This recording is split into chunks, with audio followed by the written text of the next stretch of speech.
कोटा में चल रही बीजेपी प्रदेश कार्य समिति की बैठक में पार्टी के दिग्गज नेता शिरकत कर रहे हैं। केंद्रीय मंत्रियों के अलावा पूर्व सीएम वसुंधरा राजे भी हिस्सा ले रही हैं। बैठक शुरू होने से पहले बीजेपी नेताओं ने प्रदेश सरकार पर हमला बोला। कहा, बैठक में केंद्र सरकार की योजनाओं को आम लोगों तक पहुंचाने के साथ ही प्रदेश सरकार की विफलताओं से लोगों को रूबरू कराने की रणनीति बनाएंगे।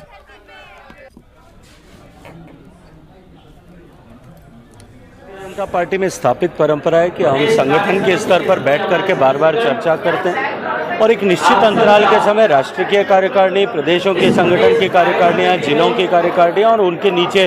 मंडल तक भी हम सब लोग बैठ के निरंतर चर्चाओं का क्रम प्रारंभ रहता है। और मुझे ऐसा लगता है कि आज की इस बैठक में वर्तमान हालात में जिस तरह से 8 साल माननीय मोदी जी की सरकार के पूरे हुए हैं, उसका अभिनंदन करते हुए जिस तरह से उन्होंने देश को बदलने के लिए, सामान्य मानवीय का जीवन बदलने के लिए, लोगों के जीवन में ईज़ ऑफ लिविंग लाने के लिए, ईज़ ऑफ डूइंग बिजनेस लाने के लिए जिस तरह से काम किया, उन सब का अभिनंदन करते हुए साथ ही साथ में राजस्थान में जिस तरह के हालात हैं, जिस तरह से सरकार हर मोर्चे पर विफल हुई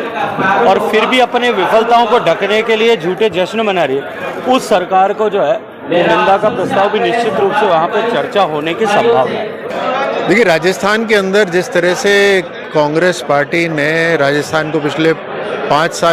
3 साल के अंदर पीछे धकेल दिया, उसे राजस्थान का बहुत बड़ा नुकसान हुआ है। और इतनी बड़ी आबादी, सक्षम युवा,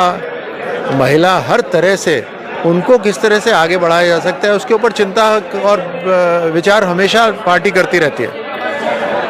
अब किस तरह से सरकार की, केंद्र सरकार की योजना हम नीचे तक, ज़मीन तक, धरातल तक पहुंचाएं, किस तरह से वो सुविधाएं आखिरी व्यक्ति तक मिले,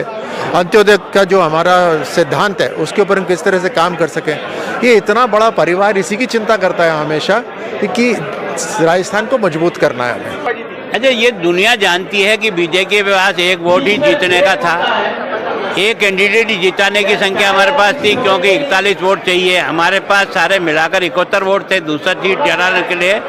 हमें 82 वोट की जरूरत थी नहीं, लेकिन हम खड़े हुए तभी तो उनको पसीना आया। घुटने के बल पर तो हमने चलाया उनको। जब मुख्यमंत्री स्वयं कैंप में बंद हो जाए, राज्य की सारी व्यवस्थाओं को छोड़ करके केवल उदयपुर जाकर कैंप करे और वोटरों को अपनी गाड़ी में बिठा करके वोट डलाने ले जाए, इससे ज़्यादा मैंने तो 40 साल में किसी मुख्यमंत्री को देखा नहीं जिसने नीचे स्तर पर जाकर के सीट जीते।